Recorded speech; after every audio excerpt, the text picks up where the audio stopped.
Thank you so much. I really appreciate that warm introduction. I'm super excited to be here today. I love speaking with young people.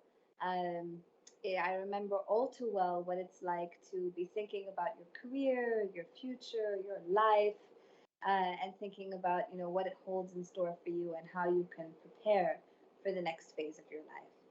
And if we can go to the next slide, uh, today I'm going to be talking about three things. I'm going to give you an overview of Agility, tell you a little bit about our story, about how a Kuwaiti company became a global company, and a little bit about what we do. And I'm going to talk about some topics that are very near and dear to my heart, related to our leadership in emerging markets, related to our digital and technology strategy, and most importantly, related to our commitments to sustainability. And when we talk about sustainability, I'm going to talk about our people strategy. I'm going to talk about our approach to human rights. I'm going to talk about our community partnerships and involvement, and a little bit about environmental activism and how we're trying to protect and safeguard environmental interests. And I'd like to also give you some personal career advice. For what it's worth, I graduated from university 20 years ago this year. And so, with 2 decades of work experience under my belt, I'd just like to give you some personal thoughts on what it takes to have a successful career. So, if we go to the next slide, we can go ahead and get started. And I'll start by, on the next slide, I'll tell you a little bit about Agility. Big picture, Agility is one of the largest businesses in the region, but it's also in the Middle East region, but it's also one of the world's largest logistics companies.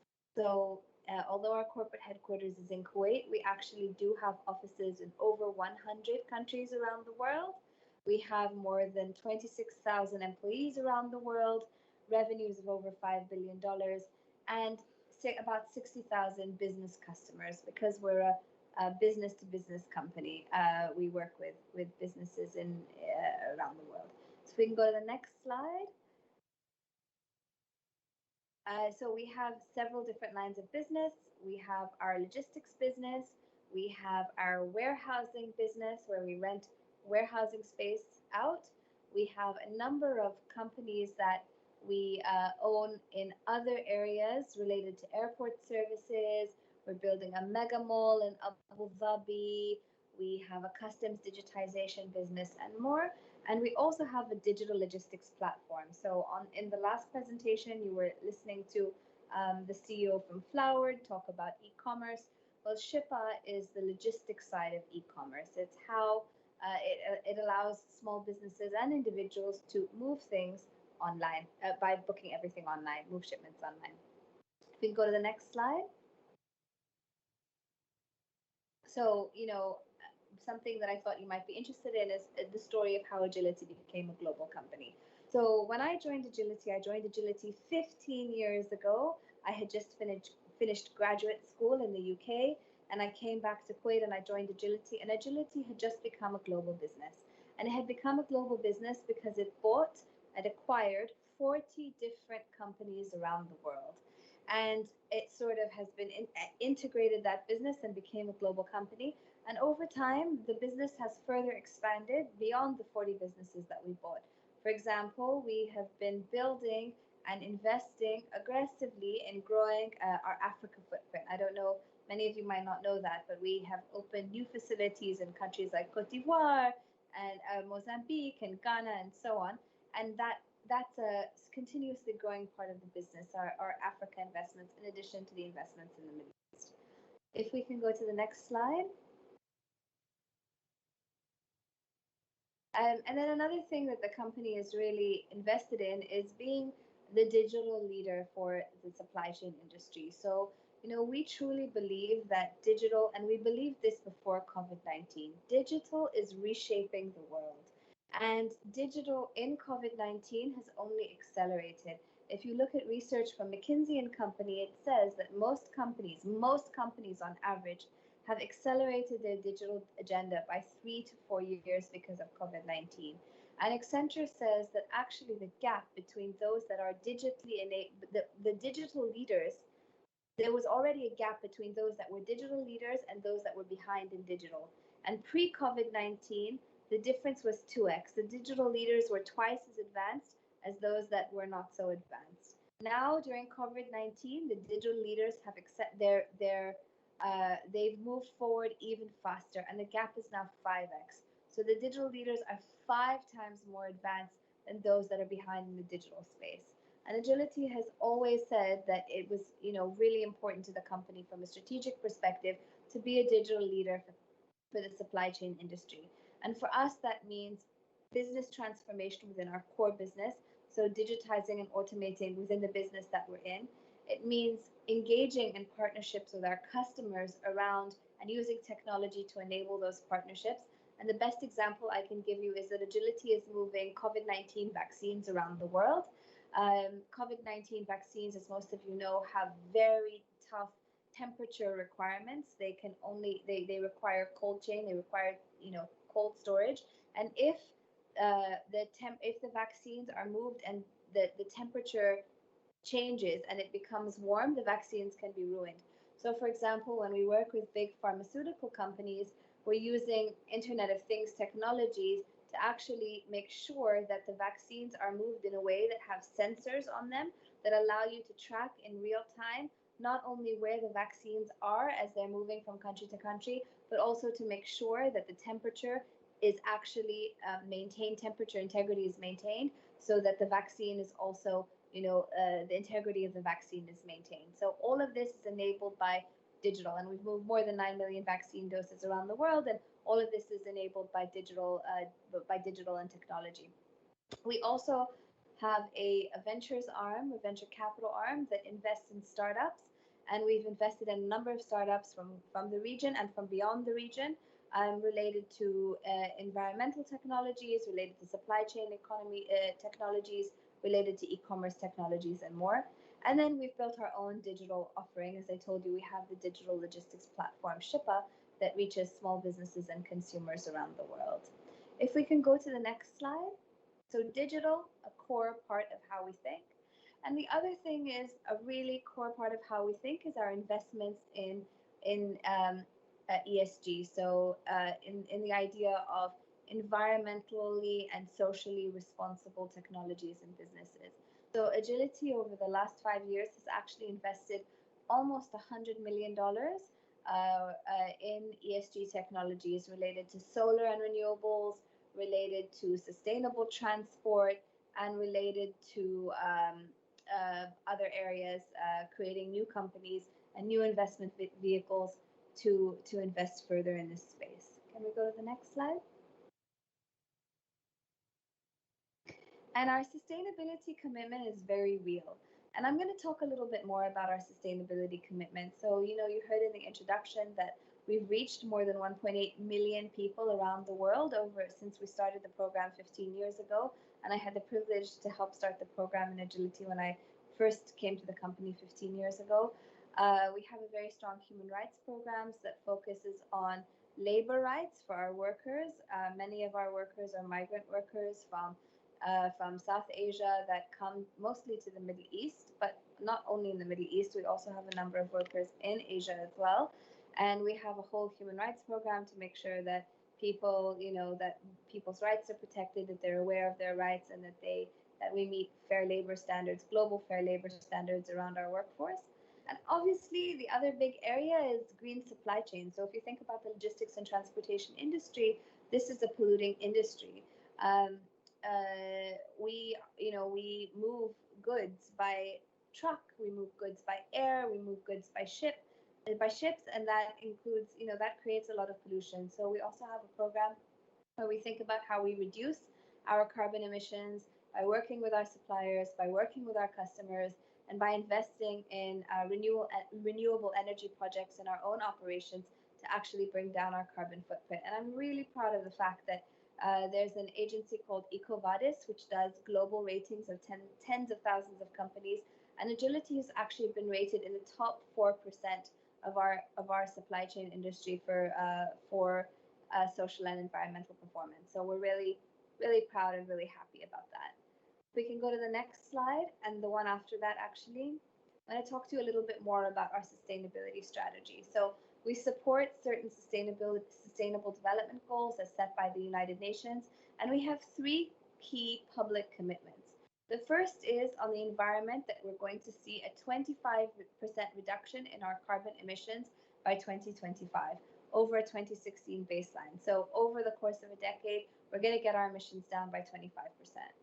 On the people side, we have a goal that says we're going to have a third party actually go in and audit all of our emerging markets operations for fair labor and human rights, 100% of them by 2025, and we're actually already at the 92% mark. And from the community perspective, we are going to educate or support the education of at least 5,000 students a year through our various programs and our initiatives, and we're also meeting that goal currently. If we could go to the next slide. I think it's not just about what you do outside of the business, but also what you do inside of the business that's incredibly important. And I think one thing that's really important to us as a company is to really embrace diversity and diverse forms of talent. And for us, this approach really has three areas of importance. The first is we're a company that's global, but we're also a company that's local. If you go to Agility in Kuwait, it's obviously feels and is a Kuwaiti company. But if you go to Agility in Australia, it looks and feels like an Australian company. And we're really proud of the fact that across our global operations, most of the management that we have is local to the country in which it's situated. And over 84% of our people are based in emerging markets, most in the Middle East, Asia, and Africa. So we embrace our local roots and our local management. That's really important. The second piece that's really important to us is in promoting a gender inclusive strategy. So, logistics is not an industry that's known for its female participation. Women, there are a lot of constraints in the industry in general, and a lot of perceptions that it's not a particularly friendly industry for women because, culturally maybe women don't drive trucks, or women don't work in a warehouse, etc. But actually, we find that this is something that's really changing over time. We're seeing more and more women enter the business, especially as the business becomes more technologically enabled. As the digital investments increase, the opportunities for women to also get involved in the industry are also increasing, and we're tracking the rates of women participation at a management level across our businesses around the world. And we're also developing local talent. So for us, we have a long-standing partnership with Injaz.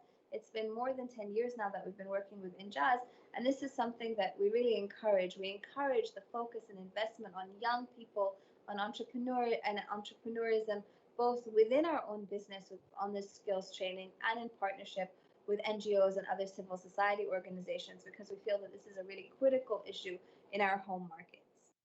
Can we go to the next slide? So this is a bit of a picture of, how we track markets with more than 40% of women in management. Unfortunately, we don't have any markets with more than 40% of women in management in the Middle East, but we do see a strong representation of women in management in Asia, as well as in some other parts of the world. And it's as I said, an area that we're continuing to keep a close focus and close eye on. Can we go to the next slide, please? Yeah. So in terms of the environment, really quickly, I can talk about more in the Q&A, but our approach is very much focused on customers and customer partnerships. It's focused on renewable energy in markets where it makes sense to move to renewables. We're moving to renewables. In Singapore, for example, we've moved to 100% renewable energy. In Dubai, we've moved to 50% renewable energy with mass solar installation projects. In Kuwait, our corporate headquarters is fully powered by solar. Even the air conditioning is fully powered by solar with some groundbreaking new technology, which is really exciting. We are ISO 14001, which is environmentally certified in more than 80% of our operations around the world. And as I told you, we're investing heavily in innovation and in the companies that we think will drive the green revolution in the future. Can we go to the next slide, please? One of the most important programs that we run at Agility is our humanitarian logistics program. So because we're a logistics company, we're all about being able to store goods. These services are incredibly useful during times of massive natural disasters. So let's say there's a huge earthquake, or there's a tsunami, or you have COVID-19, global supply chains, you find that actually the ability to store goods can actually be a life-saving effort. And so one of the programs that we have is with the United Nations World Food Program, where we support the UN World Food Program and the logistics cluster of the UN World Food Program. For free, we donate services and expertise to help in the transportation and movement and storage of global relief supplies like blankets and food and medication. And we have now been involved in more than 75 disaster response operations around the world. The ones on the screen are just a small example. We've been involved in countries ranging from Pakistan, flooding in Pakistan, to earthquakes in Indonesia, to an earthquake in Japan, to the earthquake in Nepal, to a cyclone in Haiti, and many more countries. If we go to the next slide, during COVID-19, it's not, all of this work is not happening just globally, it's also happening in Kuwait. During COVID-19, when we had huge lockdowns across the country in Kuwait, we were working with the Kuwait Red Crescent on a number of humanitarian relief initiatives to actually support vulnerable.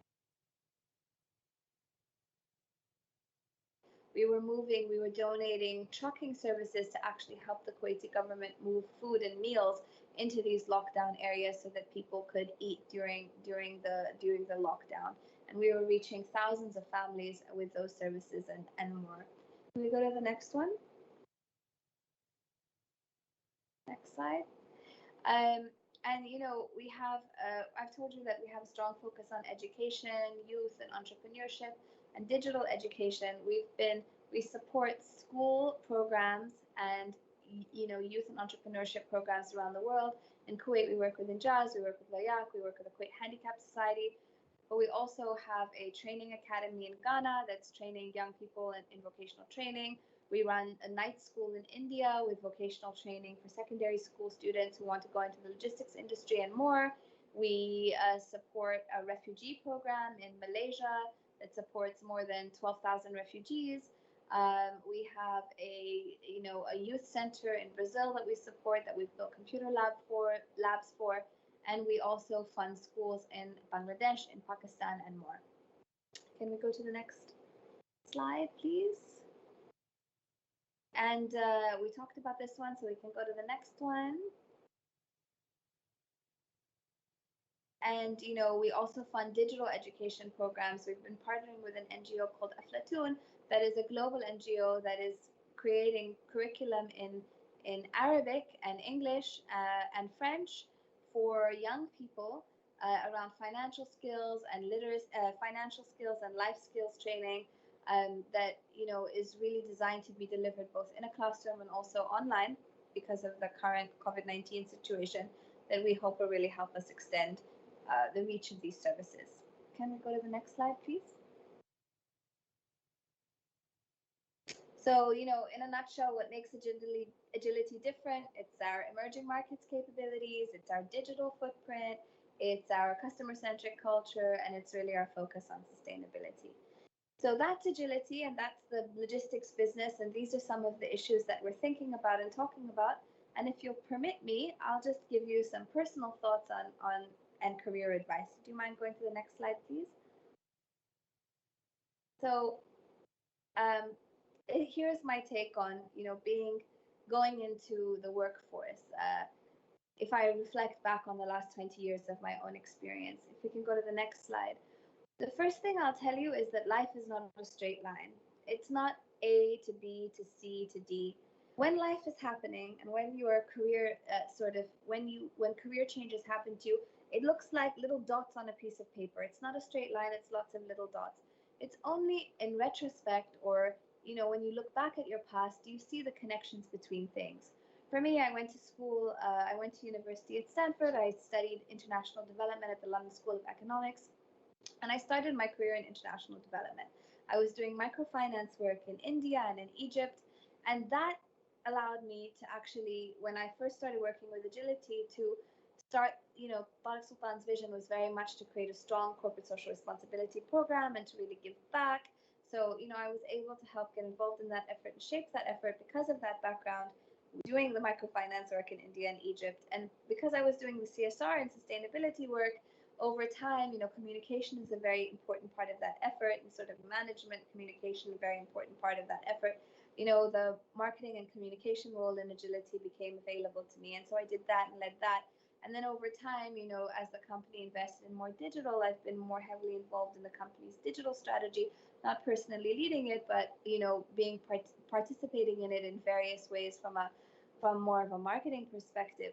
So all of these things begin to connect, but at any point in time, if you had gone back and told me, 20 years ago or even 5 years ago, you would be doing this today, I wouldn't have seen it coming, because that's not how it works. You don't always know what's coming. The important thing is to really take the opportunity to learn and to try new things, to take on new roles, especially if they're not something you're familiar with, especially if they're uncomfortable, especially if they stretch you, because that's how you learn and that's how you get into the next area of your career that's really interesting. Can we go to the next slide, please? And I always tell people there are 3 leadership lessons that I've personally learned the hard way, and I'll just give you a quick overview of these in case they're helpful for you. The first is that failure is inevitable. Everybody fails. Everybody makes mistakes. Everybody has moments where they try something and it doesn't succeed, and that's okay. Failure and success are 2 sides of the same coin. You can't succeed without failing at some point. And this is something that honestly I didn't know when I was young. It's only by working and, experiencing failure that I can tell you this with a straight face. And I remember the very first time that I really truly failed. It was the first day of my first ever real job. I had taken this job in India working in a very, very poor community, providing loans for poor people. And I remember I drove out the very first day, 4 hours into a village, and I sat down with a group of women to tell them about the loan program, realized I honestly had no idea what I was talking about with the loan program, knew nothing about the context in India, and, just the whole thing was just so stressful. And I felt really bad about it until I realized that actually, you know what? I am here to learn. I don't need to know everything right away. Part of life is learning, and part of life is failing. And, I spent the effort and time that it took. I put in the time that it took to learn what I needed to know, so that the next job I took in microfinance, which was in Egypt, a year later, I was able to lead a team of more than 20 people in developing a program. You learn what you need to do over time. So if you fail, don't stress. There will be other opportunities to take those learnings and apply them. The second is that innovation is really important. You have to continue to innovate, otherwise you die. So that's true at a company level, and it's also true at an individual level. And part of what makes you successful professionally is your ability to look at a situation and think, if we did this differently, or if we tried this new thing, it might work and we could be more successful. Never, ever, ever can you do today what you did last year and expect to be successful. Never. So innovation is critical, and it's the key to a successful and thriving company and career. And the final thing is that you always have to learn, because the truth is the world is changing tremendously quickly. By all measures, the world today is so different from even 2019. Think about what's happened. We've had a global pandemic. Everyone has learned to work from home. The digital divide has gotten even wider, and digital has accelerated across the board. The world is in a constant state of change, and because of technology, the pace of that change is even faster. And so the ability to learn is more important than what you already know. So no matter what you learn, it's never enough. You have to be prepared and interested and curious to learn the next thing, and you have to challenge yourself to keep reading, to keep learning, to stay in touch with the latest thinking, so that you will always be relevant in your career. So these are my 3 leadership lessons for you, for what they're worth. Thank you very much. I'm happy to take any questions you might have. Yeah, there's questions. Thank you so much, Miss Mariam. Really appreciate all what you did. Thank you for your time and effort, sharing everything you said. I loved it. And actually, the part when you spoke about failure, you really touched me there in that perspective. And I can really relate when there was one of your slides when you said life is not linear. The same thing with success. Okay, or life will not always like give you rewards and you will not always be successful. So when you said that failure and success are two sides of the same coin, you just telling the student, telling our graduates, our youth, because a lot of them, they believe that either I win or never, I will never try, either I can guarantee success or I will never do it. So saying that, telling them that no, you will gonna fail is part of the equation. You will gonna go down in some days and you're gonna go down sometime. So being aware of this, that's really something I really appreciate to share them with the student. Abdullah, let me tell you a story about that. That might make Please anybody go. who's a young graduate feel better. So I was a total nerd, a really proud nerd in high school and in university too. So I go off to university, I go to Stanford, fancy school, I graduate more or less at the top of my class, and I get all of these job offers from investment banks. But I didn't Okay. want to work for an investment bank. I wanted to work for an NGO. Now, Okay. no NGO wanted me to work for them. So I got 35 rejection letters from NGOs, even ones that I volunteered to work for free with my fancy, university degree in my pocket. But the investment banks are saying, sure, come to London and be an investment banker, we'll pay you. The NGOs were like, thanks, but no thanks, we don't want you to stay home. 35 rejection letters. And right before I was going to take a job with an investment bank in London, I wrote this desperate letter to the United Nations Development Program Bureau of Arab States office in New York. I found their emails on a website. And I emailed them and I said, dear everyone, I'm about to become an investment banker. Save me now. This is your last chance. I'm going to sign that document tomorrow. And unbelievably, the head of the department wrote back and he said, listen, I can't offer you a job, but I can offer you an unpaid internship in New York this summer. And what I can guarantee you is that you will meet people in New York that will create a network that will enable you to take the next step of your career if you're good. So there I had two job offers, one that paid and one was to be, poverty stricken in New York. And I remember calling my dad, my Kuwaiti father, Baba, what should I do? Okay. And my dad was like, Sajid, what should you do? Is that even a discussion? What are you saying?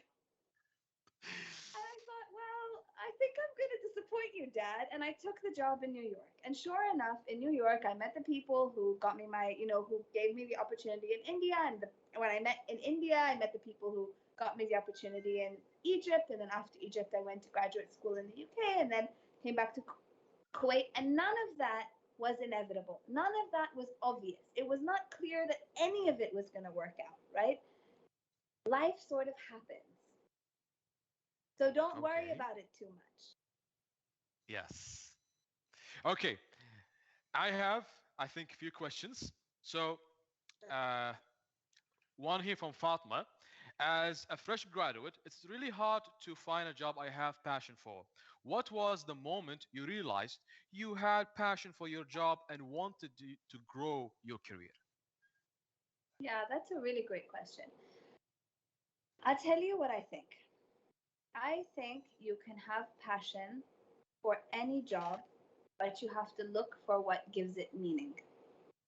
So Hmm. I think there is nothing worse than waking up and going to the office and spending all of your days, all of your time, and all of your life doing something that feels completely irrelevant. A paycheck, no matter how big that paycheck is not going to be enough. So you have to find that meaning. For me, obviously, the meaning was very much around the social and sustainability aspects. It gave my life and my career a lot of purpose and meaning. But as I've gotten more senior in the company in agility and I've taken on more roles, it's not all sustainability all the time. I'm doing other things. And I'm less personally involved than I used to be in certain things, right? And I still have to find meaning. And for me, the meaning has become really about developing my team, coaching my team, seeing my team's careers grow. I'm very invested in the people that I work with. That gives my work a great deal of purpose and meaning.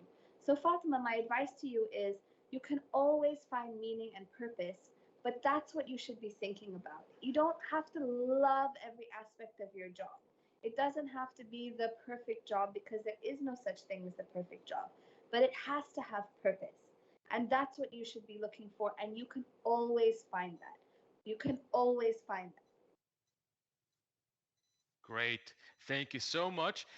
Now, I have a question from another student, and I can really relate to the question really, really big time. She's saying, looking back at your career now, would you have studied something differently in university? What you study in university doesn't matter at all. It Yeah, only matters for I your was first sure you would job. say that. It only matters for your first job because it helps you get the first job. If you have a finance degree, it might be a little bit easier to get into, an accounting role or a business role. It only matters for your first job. What I studied in university was international relations as an undergraduate. I did a master's degree in media studies. Then I did another master's degree in international development. And then I did the business school program, the general management program, HBS. All of these things taught me something. But what they taught me above all was how to think and how to learn and how to be curious. The actual skill set that I learned, I mean, so much has changed since I got those degrees that they become very quickly irrelevant. Within 2 years, what you studied becomes frankly irrelevant in a professional setting. But how you think, how you learn, that is always relevant.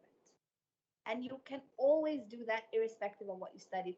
So don't worry too much about it. All right. Thank you so much, Miss Mariam.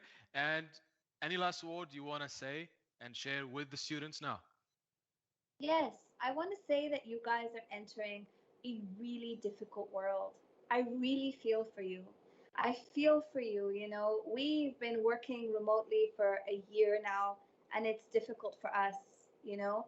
And I can't even imagine how hard it must be to start your careers at a time where the opportunities to connect face to face are more limited, where the economies globally and in Kuwait have been affected, where you're, trying to build your networks. It's hard. And I want you to know that it's hard, and that we recognize that it's hard, but do not be discouraged. I also feel that your generation is the generation that's going to make the big changes. We're handing you a world that looks different. It has its great things. It's more digitally enabled, it's more global, it's more connected than ever before. And we're handing you a big bunch of problems to solve: climate change, what you do with the people as the machines begin to take over more and more, how you create fair and just societies that have a role for everyone, how you manage, creating an inclusive world. And I have every confidence in this generation of young people that I've met. I have every confidence that you are up to the challenge that you are being handed. I really do. You will be resilient. And part of what will make you resilient is the fact that you've gone through some hardship because of this global pandemic and more. You guys are tough and you can do it. Thank you. Thank you so much, Miss Mariam, for this great speech. We appreciate the time and your effort for today and hope to see you again very soon. Have a great day. Thank you, and you. Take care. Bye, everyone. Thank you. Bye bye.